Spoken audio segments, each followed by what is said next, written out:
मेरे डिफ़ाल्टर भाइयों, डिफ़ाल्टर साहब भाइयों, डिफ़ाल्टर साहब, क्योंकि मैंने फेसबुक पे एक ग्रुप देखा है, उसका नाम है डिफ़ाल्टर साहब। तो मुझे याद आ गया कि मैं डिफ़ाल्टर भाइयों नहीं कहूँगा, डिफ़ाल्टर साहब ही कहूँगा, तो बहुत अच्छा लगेगा। तो मेरे दोस्तों, मैंने वीडियोस बनाई हैं बैंक डिफ़ाल्टर, NBFC डिफ़ाल्टर्स के लिए, how to handle the debt recovery agent. अभी मैंने दो दिन पहले वीडियो डाली है। उससे पहले EMI default is not a crime, loan moratorium कैसे लें, तो सारा कुछ, उसके सेटलमेंट क्या है, लोक अदालत क्या है, व्हाट इज़ NPA, इसके बारे में मैंने वीडियो बनाई है। तो काफ़ी अच्छा रिस्पांस मिला है। लेकिन एक ही बात घूम घूम के फिर मेरे कमेंट्स में आ रही है कि रिकवरी एजेंट से हम बहुत परेशान हैं। मैं बार बार इसी टॉपिक पर वीडियो नहीं बनाना चाहता। How to handle debt recovery agent, वो मैंने तरीका आपको बताए हैं, लेकिन बार बार वो आता है कि इतना परेशान कर रखा है। जब भी हम जाते हैं तो सारा दिन हमारे दिमाग में यही टेंशन रहती है, रात को नींद में भी यही दिखाई देता है। तो देखिए, रिकवरी एजेंट के बारे में तो मैंने अपनी वीडियो में ओपनली बताया है कि डरना नहीं है भाइयों। Loan default is not a crime. मैंने एग्ज़ाम्पल दे के बताया है कि रेलवे टिकट विदाउट टिकट सफ़र करना क्राइम है, पुलिस आपको पकड़ सकती है, TT आपको रेलवे स्टेशन डेस्टिनेशन से पहले उतार सकता है, 3 महीने की कैद हो सकती है। लेकिन लोन डिफ़ॉल्ट हो गया, EMI डिफ़ॉल्ट हो चुका है, तो you are not a criminal. अपने आप को अपराधी मत समझिए, अपने दिमाग पे बोझ मत डालिए। प्लेटफार्म टिकट जिसके पास नहीं है, रेलवे टिकट की बात छोड़ो, सफ़र शुरू ही नहीं है किया, अपने शहर के स्टेशन पर खड़े हैं, अंदर किसी को छोड़ने गए हैं, 1 मिनट के लिए छोड़ने गए हैं, तो TT पूछता है प्लेटफार्म टिकट दिखाओ। 10 रुपये की प्लेटफार्म टिकट है, वो मेरे पास नहीं है, तो मैं मुजरिम हूँ, मेरे को 10 टाइम्स पेनल्टी लगेगी। क्या देश है हमारा। देखिए, प्लेटफार्म टिकट ना होना क्राइम है, लेकिन EMI डिफ़ॉल्ट होना कोई क्राइम नहीं है। ये देखिए, ये हमारी सुप्रीम कोर्ट का हाल है। सुप्रीम कोर्ट ने एक और लेजिस्लेशन पास किया है, कानून निकाला है, किसी भी लेडी की फेस की तरफ कोई आदमी 30 सेकंड्स कंटिन्यूसली देखता है तो इसको क्राइम माना जाता है। Lady can object, lady can ring to police, police can arrest you, police can she can lodge FIR with the police. देखिए, प्लेटफार्म टिकट ना होना क्राइम है, 30 सेकंड के लिए उसके मुंह की तरफ देखना क्राइम है, विदाउट टिकट ट्रैवल करना क्राइम है। तो आप सोचिए, लोन का default, EMI default is not a crime. ऐसे देश में आप रह रहे हो, ऐसे देश में रह रहे हो, कितने लक्की हो आप। 100 करोड़ का लोन कोई ले गया है, किस्त टूट गई है, कोई बात नहीं, इज़ नॉट ए क्रिमिनल। आपने मुद्रा लोन लिया है, पर्सनल लोन लिया है, कार लोन लिया है, हाउस लोन लिया है, गोल्ड लोन लिया है, पेंशन लोन लिया है, किसी तरह का भी लोन ले लिया, CGT MSc लोन ले लिया, किसान लोन ले लिया, क्या नाम है दूसरे जो है टर्म लोन ले लिया, पोल्ट्री लोन ले लिया, कोई भी तरह का लोन है, EMI आपकी टूट गई है, नहीं है। देखिए, EMI टूटने के पीछे 2 कारण होते हैं। जैसे कोई आदमी बिजनेस कर रहा है तो उसको ये नहीं पता कि बिजनेस कब स्लंप आ जाएगा, कब इसमें मंदी आ जाएगी। वो तो एक उसकी प्लानिंग है कि मेरी ये प्लानिंग है, मेरा इतनी इन्वेस्टमेंट करूँगा तो इतना प्रॉफिट हो जाएगा। दूसरी तरफ ऐसा होता है, जैसे कोरोना जैसी बीमारी आ गई, ये किसी को पता ही नहीं था कि कोरोना आएगा, किसी को ये पता ही नहीं था सुनामी आएगी। जितने भी बीचेस के किनारे में अंडमान निकोबार जब मैं गया था, मैं देख के हैरान रह गया था कि कितना लॉस हुआ है। 4 स्टार होटल, 5 स्टार होटल भी बीच में दब गए थे। तो मैंने देखा, मेरे गाइड ने मुझे बताया कि अरोड़ा जी यहाँ पर पानी आया है, इतनी ऊंचाई पर पानी आ गया था कि कितनी तबाही मची है कि 1 सेकंड भी नहीं मिला जान बचाने के लिए। जो हट्स हैं उनके पास बनी हुई, वो सारी ख़त्म हो गई थी। जितने होटल थे, रेस्टोरेंट थे, ढाबे थे, सारे ख़त्म हो गए थे। ऐसी तरह चेन्नई में भी सुनामी आई, मुंबई में भी सुनामी आई, त्रिवेंद्रम में भी हर जगह बीचेस के आसपास, विशाखापट्टनम में, सभी जगह पर सुनामी का जोर था। तो जितने भी बिजनेसमैन हैं, जितने भी ट्रेड्स चल रहे थे, उसके आसपास सारे ख़त्म हो गए, किसी को सुनामी का नहीं पता था। इसी तरह कोरोना जब सामने आया है पूरे वर्ल्ड में आया है। ये तो एक सुनामी तो एक एरिया में आई है, पूरे वर्ल्ड में आया है। सभी का ट्रेड ख़त्म हो गया, बिजनेस ख़त्म हो गया, इंडस्ट्री ख़त्म हो गई। सभी इंडस्ट्रीज़ को डायरेक्टली इनडायरेक्टली झटका लगा है। और लेबर की जो अनएम्प्लॉयमेंट, उन्होंने लेबर शेलिंग करी है, तो उन्होंने अनएम्प्लॉयमेंट फायर करे हैं अपने एम्प्लॉइज़, कितने हज़ारों एम्प्लॉइज़ निकाल दी। यहाँ तक कि रेडी वाले को जो फुटपाथ पे काम करता है, धूप में बैठ के काम करता है, बरसात में बैठ के जो काम करता था, वो भी मारा गया, उसका भी बिजनेस ख़त्म हो गया। जो रात को रेडी लगाते थे, मुंबई जैसे शहर में मैंने कई बार घूमा है, रात के 11 बजे में बाहर निकल जाता था, सुबह 3 बजे में अपने बेडरूम में आता था। तो ऐसे 3-3 घंटे में उस रात के नाइट बाज़ार को मुंबई के मैंने एंजॉय किया। तो मैंने देखा है कि कितनी लेडीज़ भी रेडी के ऊपर काम करती थी, फ़िश फ्राई करके देती थी, अंडे का जो ऑमलेट बनाती हैं, बॉयल्ड एग्स बनाती हैं। तो ऐसे कई धंधे थे जो कोरोना में चौपट हो गए। और धारावी जैसी कॉलोनी में जो हज़ारों वर्कर्स जहाँ रहते हैं, वहाँ कोरोना कितना फैल गया था। तो इसलिए बिजनेस कभी भी डाउन हो सकता है, आपका व्यापार कभी भी ख़त्म हो सकता है, ट्रेड कभी भी ख़त्म हो सकता है, इंडस्ट्री कभी भी ख़त्म हो सकती है। जब बैंक ने आपको लोन दिया था तो आपका सिबिल स्कोर चेक किया था? कोई शंका तो नहीं इसमें?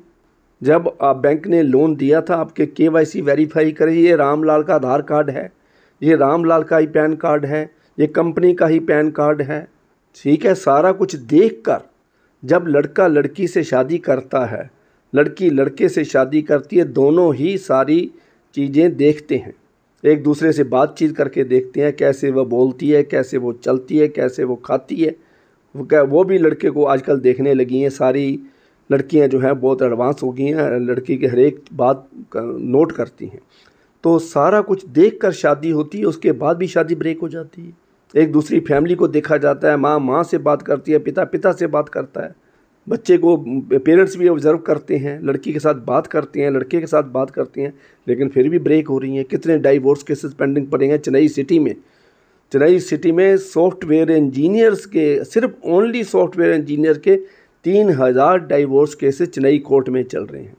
आप अंदाज़ा लगाओ। तो कोई भी चीज़ कहाँ भी ब्रेक डाउन हो सकती है, देखने के बाद, करने के बाद भी।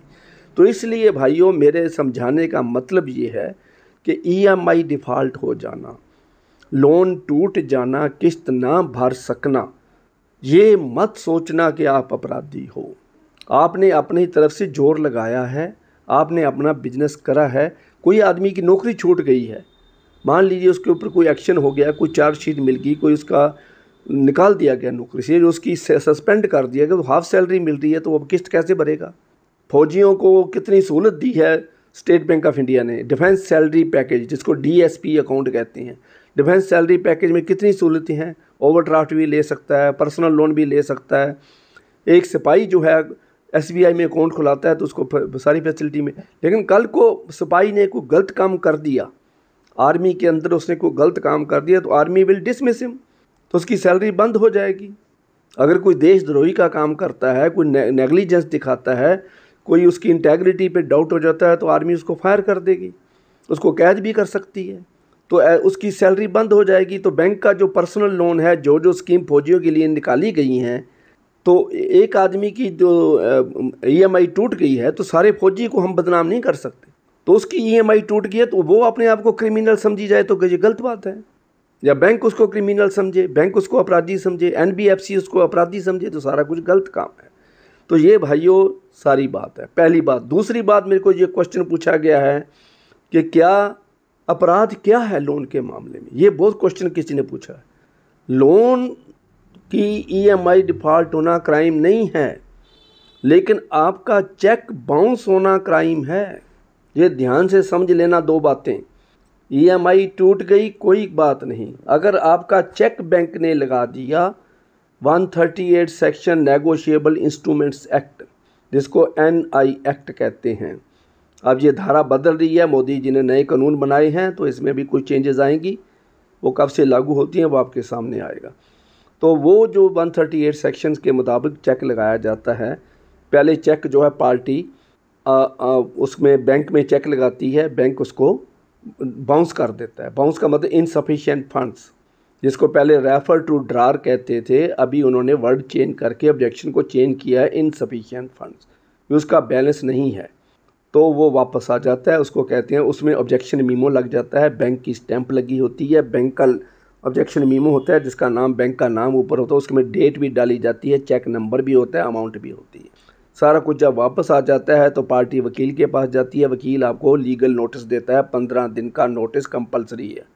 15 दिन के नोटिस में ये बताता है कि आपका जो है, मेरा क्लाइंट जो है, जिसको आपने चेक दिया था वो चेक डिसऑनर हो गया है, बाउंस हो गया है, वापस आ गया है बैंक से, तो आप इसको पैसा दे दीजिए ताकि हम 15 दिन के बाद केस फाइल कर देंगे। अगर आप 15 दिन के बीच बीच में वकील के पास पहुंच जाते हो या पार्टी के पास चले जाते हो तो कंप्रोमाइज़ हो जाता है, तो केस ख़त्म हो जाता है। तो नहीं है तो उसके 15 दिन के अंदर, 30 दिन के अंदर अंदर, लीगल नोटिस के लास्ट डे से 30 डेज़ के अंदर अंदर वो कोर्ट में केस कर सकता है। कोर्ट में केस करने के बाद, उसके बाद जब केस फाइल करता है तो वो अगली पेशी पे एग्जिबिट लगाता है। एग्जिबिट होता है उसका चेक जो वापस आया है, जो उसके पास और तरह का कोई प्रूफ है कि ये आदमी मेरे को पेमेंट नहीं देनी चाहता, किसी तरह की रिकॉर्डिंग है, किसी तरह का लेटर है, किसी तरह की कोई भी विटनेस है, तो वो एग्जिबिट उसको कहते हैं, वो लगा देता है। एग्जिबिट लगने के बाद उसकी नेक्स्ट हियरिंग होती है, दूसरी पेशी, तीसरी पेशी, तो पार्टी आ जाती है। अगर पार्टी एक्यूज्ड नहीं आता है तो बेलेबल वारंट कटे जाते हैं, समन काटते हैं 3 बार, 2 बार बेलेबल वारंट, उसके बाद 3 बार नॉन बेलेबल वारंट करते हैं। 6-7 पेशियां निकल जाती हैं तो नॉन बेलेबल वारंट करते हैं। नॉन बेलेबल वारंट के बाद भी नहीं आता है तो उसको पीओ डिक्लेयर कर दिया जाता है, प्रोक्लेम्ड ऑफेंडर। प्रोक्लेम्ड ऑफेंडर कर दिया जाता है तो वो जो है भगोड़ा हो जाता है, जिसको पंजाबी में, हिंदी में भगोड़ा कहते हैं। तो उसको पीओ सेल जो होता है पुलिस का, हर एक स्टेट में पुलिस सेल होता है, तो उसको पकड़ लेता है, उसको प्रोड्यूस करता है, तो उसके बाद उसकी ज़मानत पर्सनल बेल बॉन्ड पर वो घर आ जाता है। पर्सनल बेल बॉन्ड, उसको इमीडिएटली ज़मानती प्रोड्यूस करने की ज़रूरत नहीं होती है, लेकिन 15 दिन के अंदर अंदर उसको ज़मानत प्रोड्यूस करनी पड़ती है। देखिए भाइयों, अगर ज़मानत कोई फेक डॉक्यूमेंट आपने पेश कर दिया, कहीं उसमें प्रॉपर्टी दिखानी पड़ती है, जिसके पास प्रॉपर्टी है वो आपकी ज़मानत दे सकता है। लेकिन आजकल क्या ट्रेंड चल रहा है कि प्रोफेशनल ज़मानती कचहरियों में घूम रहे हैं, 2000-3000 रुपया लेके ज़मानत दे देते हैं। उनके पास नकली फ़र्द बनाई होती है, कंप्यूटर का पेपर होता है, उसके ऊपर नकली फ़र्द बना के दे देते हैं।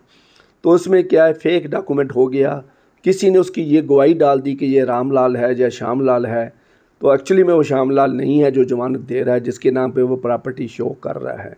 तो इस केस में आपके ऊपर फेक डॉक्यूमेंट, बोगस एफिडेविट देने की बात, क्योंकि उसमें एफिडेविट भी साथ लेते हैं कि इस प्रॉपर्टी का मैं मालिक हूँ, अगर ना हुआ तो मैं मुजरिम माना जाऊँगा। तो ज़मानत हो जाती है, ज़मानत वो अपनी ज़मानत करा के अक्यूज़ड अपने घर चला जाता है, लेकिन बाद में उसकी वेरिफिकेशन होती है, प्रॉपर्टी को वेरीफाई, फ़र्द को वेरीफाई किया जाता है। अगर उसमें कुछ निकल आए तो फिर 7-8 केस इकट्ठे पड़ते हैं, 181, 182, 404, 467, 468, 420 और 120B, ये 8-9 केस इकट्ठे डाल देती है कोर्ट। कंटेम्प्ट ऑफ कोर्ट कहते हैं इसको। कोर्ट अपनी तौहीन मानती है, उसकी बेइज्जती मानती है, कोर्ट को बेफूल किया गया उसको मानती हैं, तो वो पुलिस FIR लॉज हो जाती है और फिर उसकी ज़मानत उसी कोर्ट से नहीं होती, सेशन कोर्ट से नहीं होती, फिर हाई कोर्ट से ज़मानत करवानी पड़ती है। और हाई कोर्ट तकरीबन 95% केसेस में कोर्ट जेल में ही भेजता है, क्योंकि फेक डॉक्यूमेंट है, उसका कोई बहाना नहीं है कि मैंने क्यों बनाया, किया क्या, उसको मानना ही पड़ता है कि ये फेक है। तो इसलिए भाइयों, इस केस में आपको गिरफ्तारी हो सकती है, पुलिस आपको अरेस्ट कर सकती है, आपको जेल जाना पड़ सकता है, क्योंकि अरोड़ा सॉल्यूशन चैनल कड़वी है लेकिन सच है, बात बताता है लेकिन कड़वी होती है, बहुत पिंच करती है, डिफ़ाल्टर को बहुत चुभती है कि कैसे कह रहा है, कैसे हमारे को पुलिस पकड़ लेगी, कैसे जेल हो जाएगी। ये तो एक्यूज्ड के, कंप्लेनेंट के साथ बैंक की बात कर रहा है, NBFC की बात कर रहा है, लेकिन सच्चाई ये है जो मैंने आपको पहले बात बताई है, लेकिन बाद में ये बताई है। तो ये 2 चीज़ें आज मैंने क्लियर करनी चाहिए थी, क्योंकि मेरे से ये पूछा गया है। दोस्तों, मेरे भाइयों, मेरी बात रिक्वेस्ट मान जो, एक तो वीडियो को लाइक ज़रूर करा करो, सब्सक्राइब सारे ही करो, अपने दोस्तों मित्रों से, फैमिली मेम्बर से करवाओ, और ज़्यादा से ज़्यादा डिफ़ॉल्टर ग्रुप्स में, व्हाट्सएप ग्रुप्स डिफ़ॉल्टर के हैं तो मुझे भी भेजो, मैं भी उनको कर लूँ। दूसरा, मैंने फेसबुक पर एक ग्रुप बनाया है, कर्ज लो और मौज करो। फेसबुक ग्रुप है जिसका नाम है कर्ज लो और मौज करो। तो इस ग्रुप के आज मेंबर बन जाइए। सारे ही फेसबुक पे जाके सर्च करिए, सर्च पॉइंट में जाके कर्ज लो और मौज करो तो सीधा आ जाएगा, उसमें ज्वाइन करिए, उसको लाइक करिए, उस पे उसके ग्रुप के मेंबर बन जाइए। तो उसमें ज्वाइन करने की कोई ऐसी बात ही नहीं है। तो उस ऊपर अपने कमेंट्स भी दीजिए, अपनी वीडियोस भी भेजें, कोई भी चीज़ आप डालना चाहते हो, कोई प्रॉब्लम है तो वहाँ लिखें, मेरे पास सारा मैसेज आ जाएगा। तो ये इतनी सी आज के 2-3 कमेंट्स जो मेरे को बार बार लोगों ने बहुत पूछे हैं। ईमेल्स भी आ गई हैं, फ़ोन कॉल भी आई हैं, 4-5 लोगों ने मेरे को फ़ोन किया है। तो इसमें मेरे को बहुत टाइम की शॉर्टेज होती है, तो मेरे को फ़ोन अटेंड करना पड़ा, उनकी सारी बात सुननी पड़ी और उनको जब रिप्लाई देना पड़ा। तो ऐसे है दोस्तों, वीडियो बनाने का लाभ तभी है अगर डिफ़ॉल्टर भाइयों के पास, डिफ़ॉल्टर साहब के पास पहुंच जाए, ताकि उसकी नींद ख़राब ना हो, उसके ऊपर दिमाग पे असर ना पड़े। सुसाइड करने की जो बात मेरे सामने आई है, मुझे बहुत दुख हुआ है। जिसने भी लोन लिया है, किसी ने सुसाइड नहीं करना। किसी ने सुसाइड करना भी है तो पहले 10 मिनट पहले मेरे को फ़ोन करना कि मैं सुसाइड करने जा रहा हूँ, और मेरे से 10 मिनट बात करना सिर्फ, तो फिर देखना आप सुसाइड करते हैं कि नहीं करते। I will change your mind. ये वीडियो को देखने के बाद आपका माइंड चेंज हो जाएगा। किसी ने सुसाइड नहीं करना, सुसाइड के बारे में नहीं सोचना। आप सुसाइड कर लोगे, आपके बच्चे कितने परेशान होंगे पीछे से, आपकी वाइफ कितनी परेशान होगी, आपके माता पिता कितने परेशान होंगे। सुसाइड किसी भी चीज़ का इलाज नहीं है। किसी भी प्रॉब्लम आई है तो उसको फेस करना है। फेस करना ही ताकत है, फेस करना ही इलाज है, परमानेंट इलाज फेस करना है। और इंडिया में तो कोई क्राइम ही नहीं है। ये ऐसे कंट्री में आप बैठे हो, भगवान का कंट्री है, भगवान ही चला रहा है इसको। ये तो भगवान के हाथों से चल रहा है। कितने डिफ़ॉल्टर हैं, करोड़ों डिफ़ॉल्टर इंडिया में बैठे हैं। आप अकेले थोड़ी हो, करोड़ों डिफ़ॉल्टर हैं। छोटी छोटी कोर्ट में जाके देखो, 346 केस एक कोर्ट में लगे हुए हैं, वो सारे फाइनेंस के केस हैं, सारे ही डिफ़ॉल्टर्स हैं। और डिफ़ॉल्टर जो है, सबसे बड़ी मज़े की बात है, सारे कंप्लेनेंट वहाँ कोर्ट में धक्के खा रहे हैं, एक्यूज़ड अपने घर दारू पी के सो रहा है। ऐसे देश में आप बैठे हो, सारे डिफ़ॉल्टर घर बैठे हैं, कंप्लेनेंट वहाँ धक्के खा रहे हैं। ऐसे कंट्री में बैठे हो, फिर आप सुसाइड की बात सोच रहे हो। अरोड़ा सॉल्यूशन चैनल आपके साथ है भाइयों। आपने ये कभी नहीं सोचना है कि ऐसा हो गया, ऐसा हो जाएगा, कुछ नहीं होता है अगर आप ठीक हैं। जो विलफुल डिफ़ॉल्टर है उसको मैं रिक्वेस्ट ज़रूर करूँगा कि भाई, जो आपके पास जितना पैसा है, बैंक ने आपका बेनिफिट किया है, बैंक ने आपका लाभ किया है। NBFC कंपनी जो है, फाइनेंस कंपनी कैसे चलेगी अगर आप उसका पैसा खा जाओगे। कल को दूसरे को भी लोन देना है, तीसरे को भी लोन देना है। Many other people are needy also like you. जैसे आपने लोन लिया तो किसी और को भी देना है, अगर आप वापस करोगे तभी देगा। जिनके पास नहीं है तो ये ना सोचो कि आप सुसाइड कर लोगे, या आप आग लगा लोगे, या कुएं में छलांग लगा देंगे, या गाड़ी के नीचे सर दे देंगे। ऐसी ऐसी बातें लिखी हुई हैं। तो सारी कुछ सोचने, आपकी फैमिली का भी सोचो। सिर्फ आपने बैंक का या NBFC का नहीं सोचना, अपनी फैमिली पीछे कौन कैसे चलेगी, कितना तमाशा निकलेगा, कितना जुलूस निकलेगा, बच्चों की पढ़ाई कैसे होगी। अगर आप ऐसी बात घर में एक बार कर देते हो तो बच्चों की पढ़ाई के ऊपर असर पड़ता है, बच्चे के दिमाग के ऊपर असर पड़ता है, बच्चे की डेवलपमेंट रुक जाती है। तो मेरी इतनी लंबी बातें हैं, वीडियो लंबी होती जा रही है। तो मुझे आशा है वीडियो को लाइक, शेयर और सब्सक्राइब करना नहीं भूलोगे। Thank you very much.